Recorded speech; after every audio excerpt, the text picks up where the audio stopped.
Satu, dua, tiga. Assalamualaikum warahmatullahi wabarakatuh. Alhamdulillahilladzi khalaqal mauta wal hayata liyabluwakum ayyukum ahsanu amala. Asyhadu an la ilaha illallah wahdahu la syarika lah wa asyhadu anna Muhammadan abduhu wa rasuluh. Allahumma shalli wa sallim wa barik ala sayyidina Muhammadin wa ala alihi wa ashabihi ajma'in. Allahumma inna nas'aluka ilman nafi'a wa rizqan thayyiba wa amalan mutaqabbala. Allahumma anta rabbi la ilaha illa anta khalaqtani wa ana abduka wa ana ala ahdika wa wa'dika mastata'tu a'udzu bika min syarri ma sana'tu abu'u laka bi ni'matika alayya wa abu'u bi dzambi faghfirli fa innahu la yaghfirudz dzunuba illa anta. Hadirin jamaah salat maghrib yang dirahmati Allah Subhanahu wa taala. Alhamdulillah, segala puji hanyalah milik Allah Subhanahu wa taala. Salat dan salam tak lupa pula kita aturkan kepada junjungan Nabi kita Muhammad sallallahu alaihi wasallam, keluarga beliau, para sahabatnya, serta orang-orang yang istiqomah di jalannya sampai hari kiamat kelak nanti. Sebelum kita mulai, maka alangkah baiknya kita perlu muraqabah. Muraqabah itu merasa diawasi oleh Allah Subhanahu wa taala. Merasa diawasi atau muraqabah itu dalam hal apa? Salah satunya dalam hal ketaatan kepada Allah. Ya, muraqabah dalam ketaatan seperti kita sholat. Ya, sholat itu kita merasa diawasi. Ada CCTV, ada kamera. Nah, itu muraqabah. Maka sebelum kita beramal ketaatan perlu diperhatikan juga, yaitu untuk apa saya ini sholat, untuk apa saya ini belajar. Ya, ini namanya muraqabah. Sebagaimana perkataan Hasan Al-Basri, hendaknya ketika kita itu mau melakukan ketaatan, kita tanya terlebih dahulu, saya ini belajar untuk apa, untuk siapa. Kalau ternyata niat kita belum lurus, maka ya apa? Ya jangan berhenti, tapi diperbaiki niatnya. Mau sholat subuh, ya, perhatikan niatnya. Saya sholat subuh untuk siapa? Ya, kalau belum siap, ya jangan tidak sholat subuh. Ya, saya sholat subuhnya besok saja. Kenapa? Belum siap. Ya, enggak. Yang perlu diperbaiki adalah niatnya. Nah, sama halnya dengan kita belajar ini, maka marilah bersama kita juga tata niat kita. Kita belajar itu untuk apa, gitu ya. Kita akan bacakan yaitu kitab Bulughul Maram dengan syarah kitab fikih Bulughul Maram karya Syekh Muhammad Az-Zuhaili. Sudah sampai bab sholat, ya, sholat. Yang kemarin kita bahas adalah sholat dengan dua baju atau satu baju. Sekarang kita lanjut hadis yang selanjutnya, sholatul mar'ati fi dir'i wa himarin. Sholatnya perempuan dengan dhir itu adalah pakaian atas, khimar kerudung. Wa an Ummu Salamah radhiyallahu anha, dan dari Ummu Salamah semoga Allah meridhoinya, annaha sa'alatin Nabiya sallallahu alaihi wasallam, bahwasanya Ummu Salamah bertanya kepada Nabi Muhammad sallallahu alaihi wasallam. Apa pertanyaannya? Atusalli mar'atu fi dzir'in wa khimarin, apakah seorang wanita itu ketika sholat harus memakai baju atas dan kerudung? Dir'in itu baju atas. Kadang-kadang perempuan kan bajunya ada bawah, ada atas kan? Ya. Sama laki-laki. Laki-laki itu ada sarung, ada baju. Perempuan juga sama. Kadang-kadang perempuan itu sholat mungkin tidak pakai mukena, tapi pakai baju atas dan bawah. Nah, tapi kalau perempuan terkadang ada bajunya langsung dari atas ke bawah, ya kan? Ya, seperti jubah lah. Nah, jubah itu kan laki-laki juga ada kan? Ya, langsung, tidak ada atas di bawah, langsung. Nah, ini Ummu Salam bertanya, apakah kalau seorang wanita itu sholat itu memakai baju atas dan kerudung bi ghairi izarin, tanpa sarung? Artinya tanpa sarung karena ya bajunya apa? Langsungan kan begitu. Ya, langsung. Ya. Qala, maka Rasulullah mengatakan, idza kana dir'u sabiqan, apabila baju atas tadi ternyata panjang, yughatti zuhuru qadamaiha, yang sampai menutupi punggung telapak kaki. Nah, punggung telapak kaki tahu ya? Ya. Ya. Maka Rasulullah mengatakan boleh. Artinya seorang wanita boleh ketika sholat memakai baju yang atas tapi panjang sampai ke bawah dan menutupi apa? Punggung. Tahu punggung ya? Punggung telapak kaki. Berarti punggungnya ya. Nah, punggungnya. Akhrajahu Dawud, hadis ini dikeluarkan oleh Imam Dawud wa sawala imah, dan disesuaikan oleh para imam wa faqahu. Ya. Ad-dir'u itu apa? Dir'ul mar'ah wa qamisuha. Dir'u itu adalah apa? Dir'un itu adalah bajunya perempuan, gamisnya perempuan, namanya dir'un. Ya. Kemudian as-sabiq itu apa? Sampai ke bawah, yaitu sampai menutup dan lebar. Itu ketika bajunya itu sampai menutup apa? Mata kaki dan lebar. Ya. Qala ay Rasulullah SAW. Hadis ini ada yang mengatakan mauquf. Mauquf itu apa? Mauquf itu hadis sampai kepada sahabat, namanya mauquf. Kalau marfu, hadisnya sampai kepada Nabi, itu namanya marfu. Tapi kalau mauquf itu hadisnya sampai sahabat saja. Artinya bukan dari Nabi tapi dari sahabat. Nah, hadis ini dari Ummu Salamah, ada yang mengatakan dari Ummu Salamah, tapi dia langsung bertanya kepada Rasulullah, berarti ada yang mengatakan ini marfu, ya. Fikih hadis pertama. Inna auratal mar'ati, sesungguhnya auratnya perempuan itu apa? Sairu badaniha, seluruh badannya, ilal wajhi wal kafain, kecuali wajah dan dua telapak tangan. Dari hadis ini kan, karena syarat sahnya sholat bagi wanita apa? Yang penting baju itu sampai menutup apa? Punggung telapak kaki. Ya.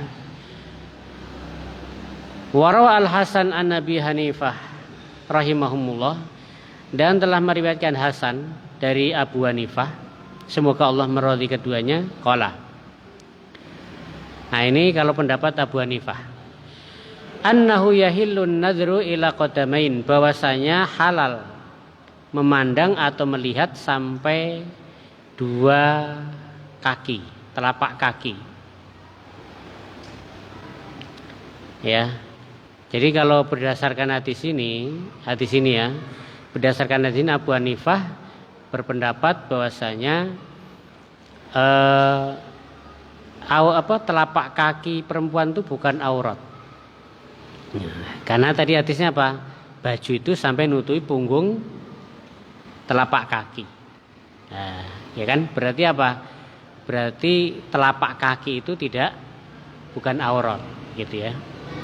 Li'annahuma yadhhirani indal masyi. Karena apa? Karena dua telapak kaki itu biasa terlihat ketika orang berjalan. Ya kan? Ya itu sudah biasa nampak. Ya. Dan ini adalah apa? Seolah-olah merupakan kalimat yang dikecualikan dari ayat Allah surat An-Nur ayat 31. Wala yubdina zinatahunna illa ma dhahara minha. Dan janganlah perempuan itu menampakkan perhiasannya kecuali apa yang biasa nampak. Ya, termasuk yang biasa nampak di sini apa? Dua telapak kaki. Ya. Makanya apa? Kadang-kadang di Arab ketika kita umroh atau haji itu ada perempuan itu kakinya itu tidak ditutup. Pernah enggak di Mekah atau di Madinah perempuan enggak pakai kaos kaki? Ya, mungkin dari mereka adalah mazhab Hanafi ini. Karena itu bukan termasuk aurat. Karena ini sesuatu yang biasa nampak. Saya tidak memperhatikan dulu ya, waktu saya tidak perhatikan itu. Kalau ada yang memperhatikan kemarin yang sudah pernah ke sana, perempuan ada tidak yang di sana itu kakinya nampak, ya. Tidak pakai kaos kaki atau apa? Sempat memperhatikan tidak Pak, yang kemarin umroh atau haji? Hah? Tidak perhatikan? Oh ya, kasih. Hah? Iya, maksudnya jalan itu. Kakinya kelihatan enggak ditutup enggak? Ada enggak yang tidak ditutup? Pakai kaki ya. Nah, kaki. Yang kedua, satrul aurah fi shalah fardun. Menutup aurat di dalam salat itu hukumnya adalah wajib. Jadi menutup aurat di dalam salat hukumnya wajib. Wa huwa ahadu syurutiha. Dan dia menutup aurat itu merupakan salah satu syarat sholat. Ya, fasadru wajibun, maka menutup aurat itu hukumnya adalah apa? Wajib.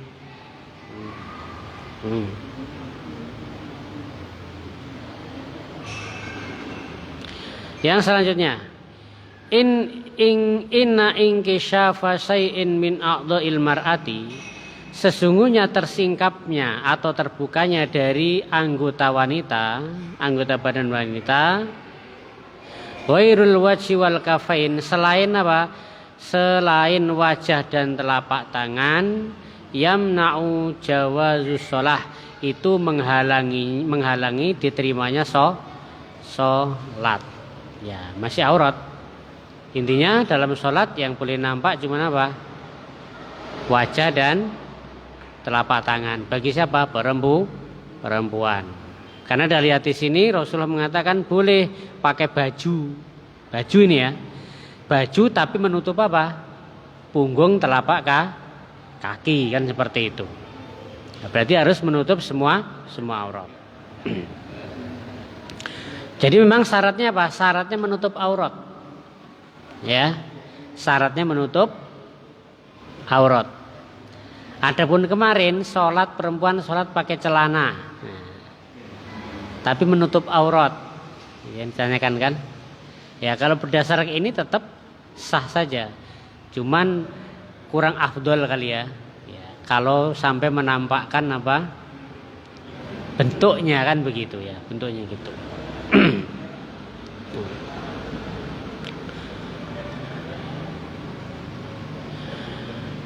Hadis yang berikutnya,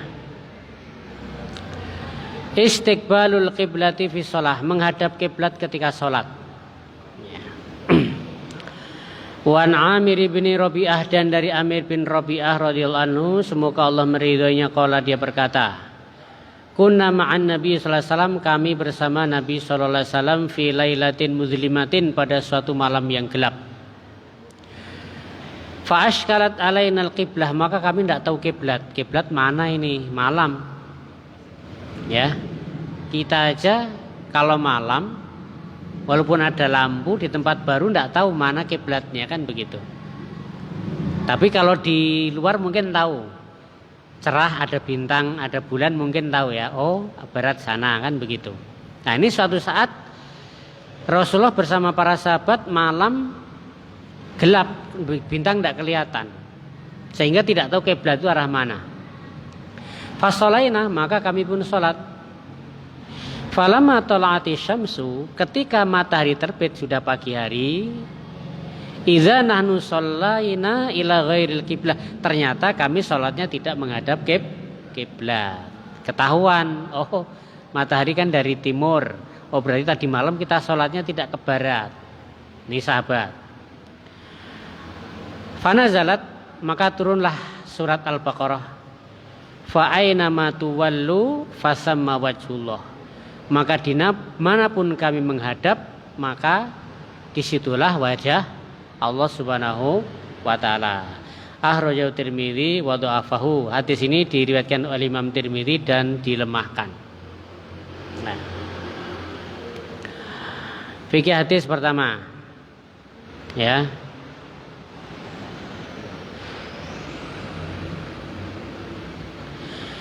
Inna ittijaha fi shalah, sesungguhnya ya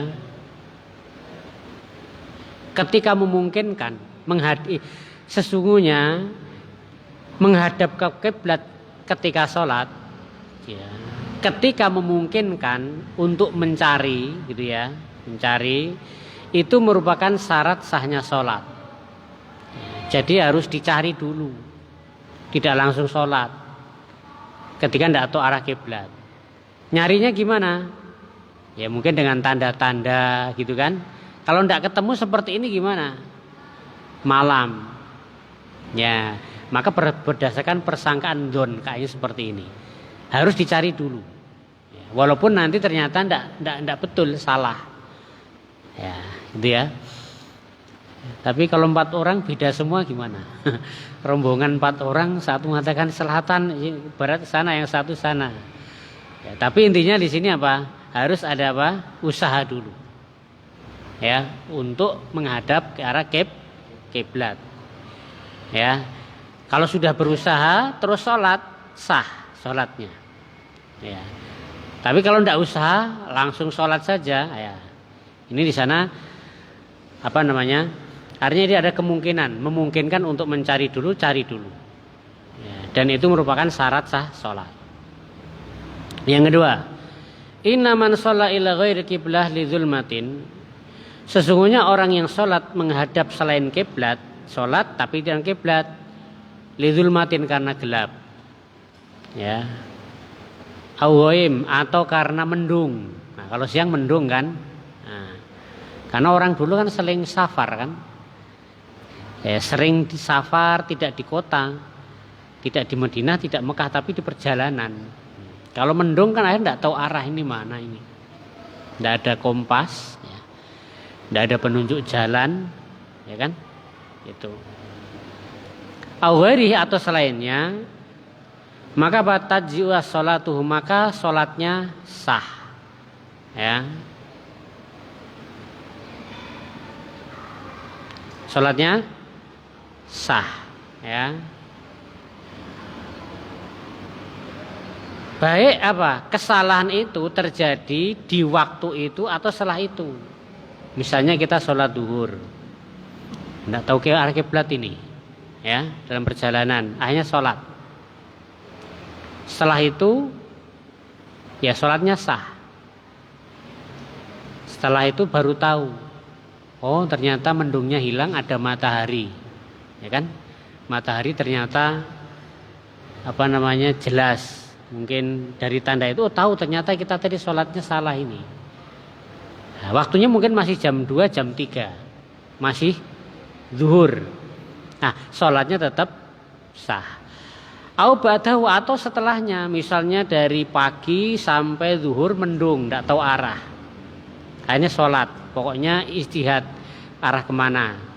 Setelah itu baru setelah asar atau jam 4 baru kelihatan matahari kelihatan. Oh ternyata barat di sana. Tadi kita sholatnya salah berarti.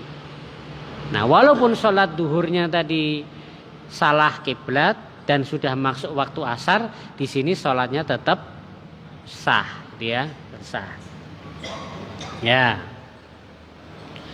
Sawa'un kana ba'dan nadri fi imaratin wa tahari amla. Ya, sama saja apakah dia itu setelah memperhatikan atau tidak. Ya.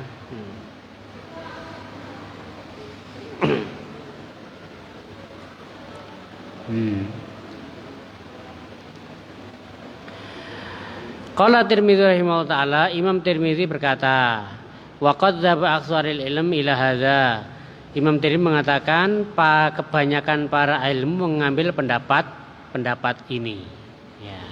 Jadi intinya kalau sholat tidak tahu, terus setelah selesai, kemudian setelah selesai baru tahu ternyata sholatnya salah, sholatnya tetap sah di sini ya. Wa qalu, dan mereka berkata, idza shalla fil ghaim li ghairi qiblah tsumma apabila seseorang itu sholat karena mendung tidak menghadap kiblat, setelah itu setelah sholat baru jelas bahwasanya dia sholatnya tadi tidak menghadap kiblat. Ya, apa ini? Maka sholatnya sah.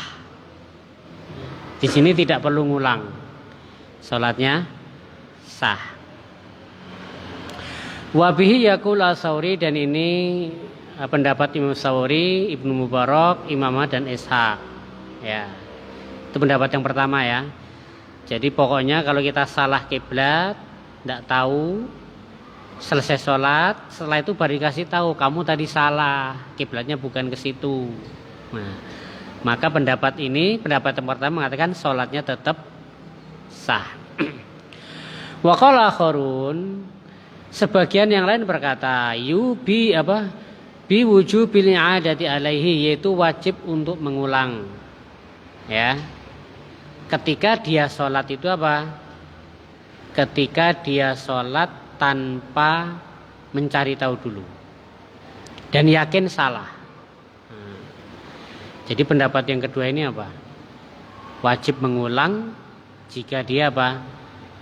Tanpa mencari terlebih dahulu dan yakin salah, maka wajib mengulang. Ya. Wa qala akharun, sebagian lain berkata, la yajibu alaihi i'adah, tidak wajib baginya mengulang.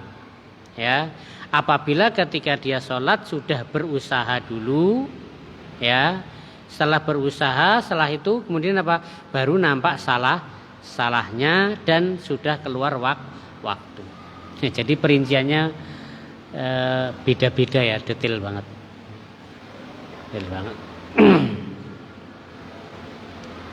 Ya.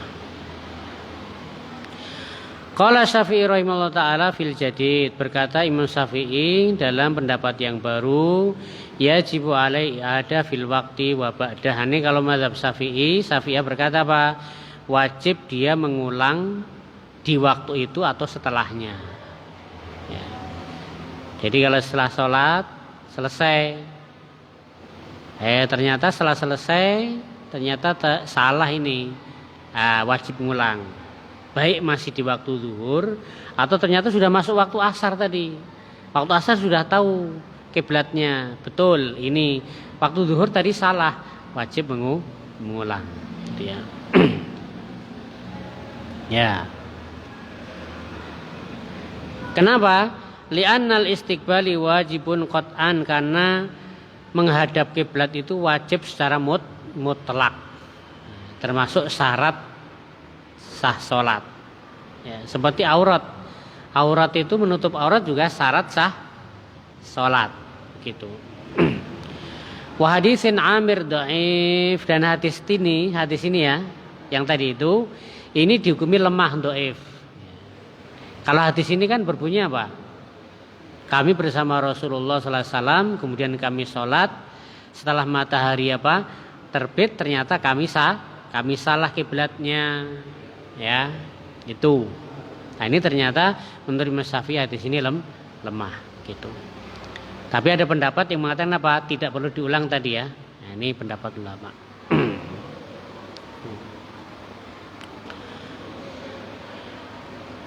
Kemudian yang selanjutnya, hadis selanjutnya tentang masalah kiblat. Wa an Nabi Hurairah radhiyallahu anhu, dan dari Abu Hurairah semoga Allah meridhoinya, qala dia berkata, qala Rasulullah sallallahu, Rasulullah bersabda, ma bainal masyriqi wal maghribi kiblatun, antara timur dan barat adalah kiblat. Ini kalau di mana ini? Kalau di Madinah kan? Nah, iya kan? Madinah itu di selatan, ya. Mekah di utara. Jadi kalau orang Madinah kan sholatnya ngadep ke mana? Ke utara kan? Ya. Maka antara timur dan barat adalah kiblat bagi orang Madinah. Kalau kita kiblatnya mana? Antara utara dan selatan. Yaitu berarti arah nah, barat itu arah kiblat. Nah, maka hadis ini mengatakan apa? Ma bainal masyriqi wal maghrib kiblatun, antara timur dan barat adalah kiblat. Ya, rawahu Tirmizi, hadis ini diriwayatkan oleh Tirmizi, wa qawahu Al-Bukhari, dan dikuatkan oleh Imam Al-Bukhari. Ya, jadi apa?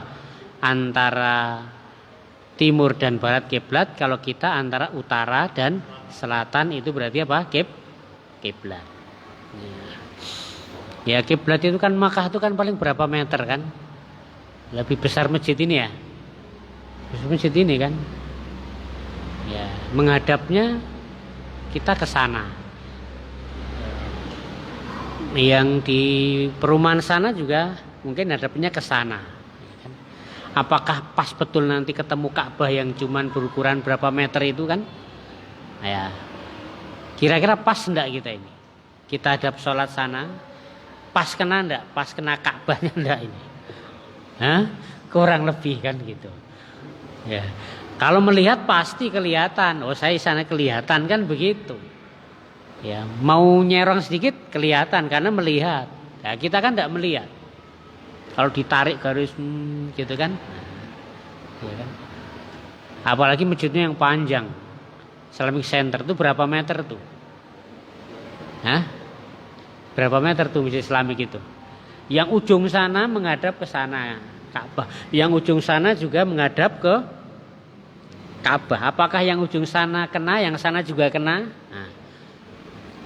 Ya kan?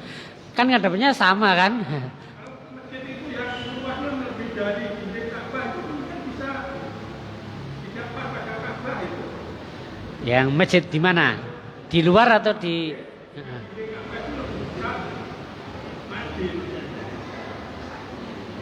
Ya.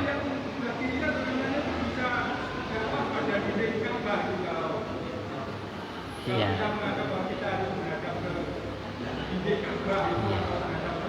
Ya. Ya, kalau kita posisinya di sana dan Ka'bah kelihatan harus kena. Harus kena, walaupun kenanya gini kan. Nah, itu harus kena. Kalau maju terus itu kena. Itu kalau kelihatan. Kalau misal kita dari atas terus maju itu kena, nah itu sah. Ya, tapi kalau kelihatan kok melenceng, nah itu tidak sah. Sah. Itu yang kelihatan. Adapun yang tidak kelihatan ya tadi berdasarkan perkiraan yang pasti, kira-kira saja. Apalagi sekarang kan ada alatnya ya. Kalau kita tidak di sini kan belum yakin 100% ya kan ya. Kena kan? Nah, maka apa? Ya pakai alat kalau memungkinkan kan? Tapi ada sertifikasinya berarti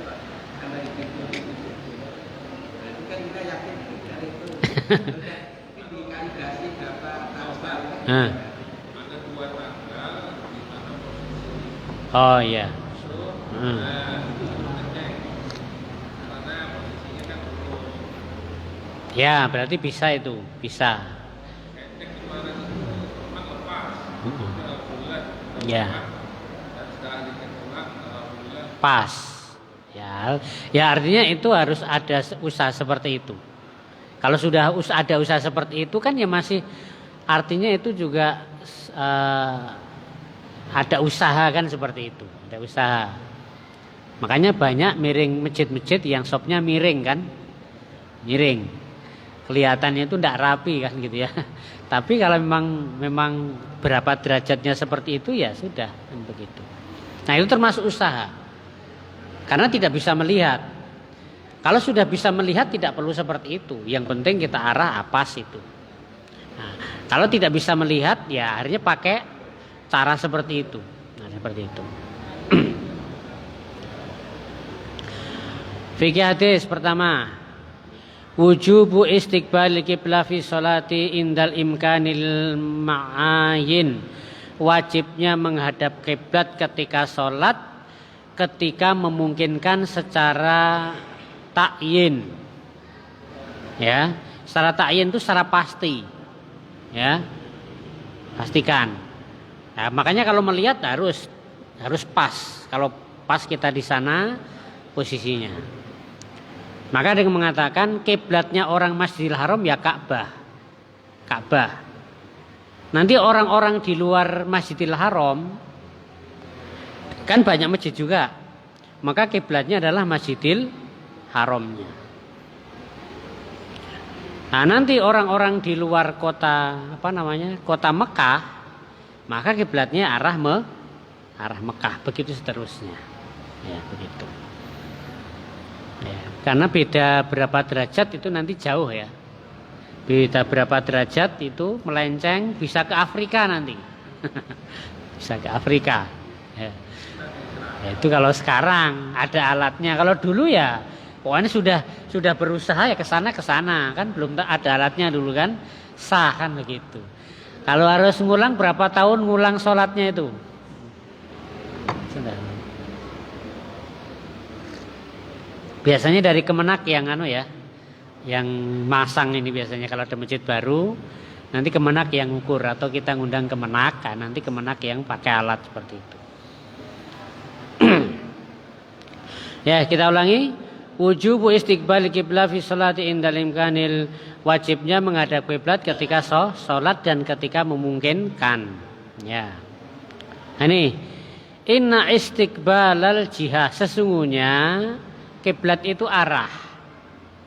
Ya. Jadi kiblat itu arah bagi siapa? Lalil ain, bagi orang yang tidak melihat secara langsung. Nah, jadi kiblat itu kalau tidak bisa melihat adalah apa? Arah. Maka hadis tadi apa? Antara timur dan barat adalah kiblat. Kalau kita antara utara dan selatan adalah kiblat. Ya, karena apa? Karena tidak tidak bisa melihat secara langsung. Ya, apalagi belum tahu tadi ilmu pengetahuan itu tentang berapa derajat tadi ya. Yang penting pokoknya barat kan begitu kan. Kalau kita kan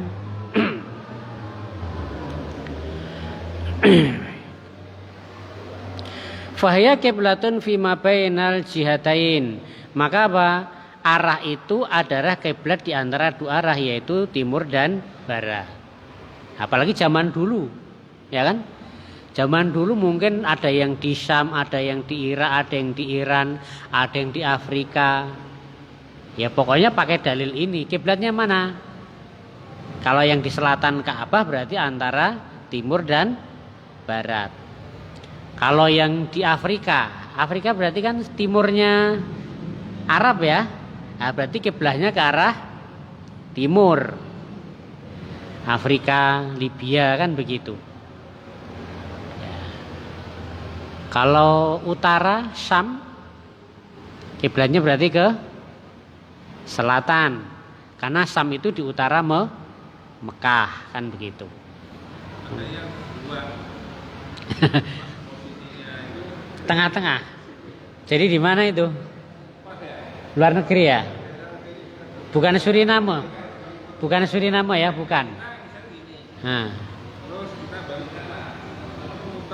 Sama aja ya.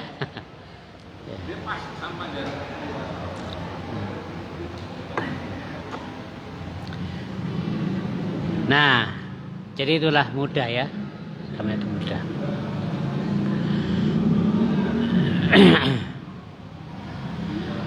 Yang selanjutnya al-jihatu kafiyatun fil istiqbal. Arah itu sudah mencukupi kiblat. Nah, ini ya. Arah itu sudah mencukupi kiblat. Kenapa? Li'annal ain fi kulli mahallin ta'azzur ala kulli musall. Kenapa?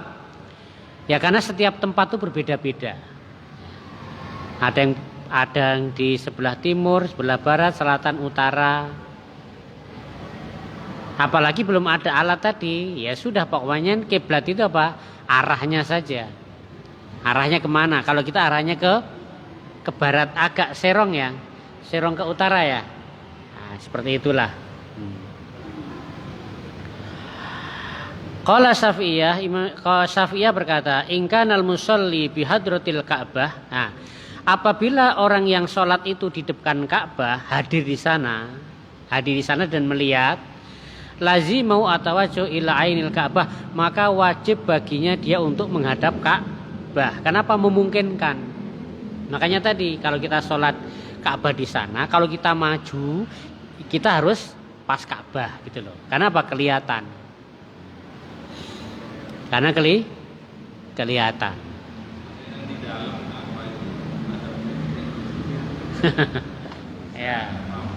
Ya bisa. Tapi kalau yang di luar Masjidil Haram ya ketutup juga kan, tidak kelihatan kan? Ya, berarti kira-kira karena tidak kelihatan. Tapi kalau melihat maka wajib harus kena. Oh di atas ya, oh ya bisa. Nah itu memudahkan berarti ya, memudahkan. Nah ini. Wa idza lam yakun bi hadratil bait, akan tapi bagi orang yang tidak hadir di Ka'bah, Masjidil Haram, ya. Seperti kita ini, kan enggak kelihatan Ka'bah, enggak kelihatan. Kita melihat ke sana yang kelihatan rumah-rumah aja, ya kan? Ka'bahnya mana? Enggak kelihatan. Walakinnahu arafa ta'yina qiblah, akan tapi dia tahu posisi kiblat. Ya mungkin dengan peralatan tadi kan? Dengan alat tadi dia tahu sholat ilaiha, maka dia sholat menurut tadi ya, pengetahuan tadi ya. Ya wala yakfil jihah, maka tidak cukup ketika sholat itu cuman arah ke barat saja apabila tidak ada uzur ya, apabila tidak ada uzur. Ya, kalau yang jauh-jauh kan ada uzur, tidak kelihatan kan, Ka'bahnya tidak kelihatan. Maka ya pokoknya arah ke barat saja kan begitu. Atau kita di tempat baru, ya tahu sudah barat itu ke sana, tapi harus berapa derajat kita kan tidak tahu, ya kan? Mungkin kita di lapangan atau di hutan atau di tambak mau sholat, tahu barat itu sana, tapi derajatnya berapa kan kita tidak tahu kan? Nah itu uzur. Kecuali kalau di HP ada aplikasi ya. Aplikasi dibawa kemana-mana, kiblat dipasang, itu pakai itu. Ya. Kalau di kapal Perni Berubah-ubah ya. tapi yang mas yang sholatnya setelah itu kapal sudah gerak. Oh berarti yang seperti tadi ya. Pas pertengahan rakaat anunya gerak sudah, kiblatnya, kapalnya berubah sudah. Tapi kalau tahu langsung aja putar enggak apa-apa. Tapi repot juga ya. Repot juga nanti imamnya di sini harus ke sana. Ada yang kata sana pas Iya. sholat berapa jam orang sholat ada. Ya kalau seperti itu pakai hadis yang pertama tadi kan. Pakai hadis yang pertama tadi. Ya. Sah aja kan? Pakai hadis yang pertama tadi. Ya, kalau di kapal berubah-ubah ya.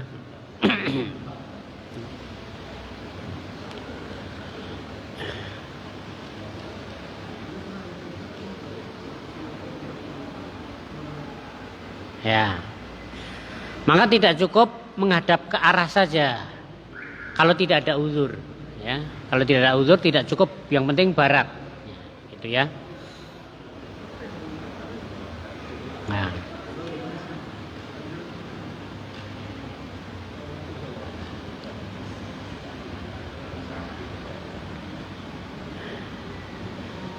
Masih berapa menit? Hah? 6 menit.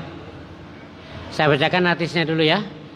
Keterangan besok. As-sholatu ala rahilah haitsu tawajjahat, yaitu sholat di atas kendaraan. Maka kemana menghadap. Wa Amir bin Rabi'ah, dan dari Amir bin Rabi'ah radhiyallahu anhu, semoga Allah meridhoinya, qala, dia berkata, Ra'aitu Rasulullah SAW, aku melihat Rasulullah SAW yusolli ala rohilatihi, beliau sholat di atas kendaraan. Kalau dulu kendaraannya apa? Unta. Jadi Rasulullah sholat di atas unta. Kalau sekarang kita apa? Ya mobil, pesawat. Kalau motor kayaknya tidak bisa ya, tidak bisa. Tapi nanti bisa sholat dalam keadaan perang bisa. Nah.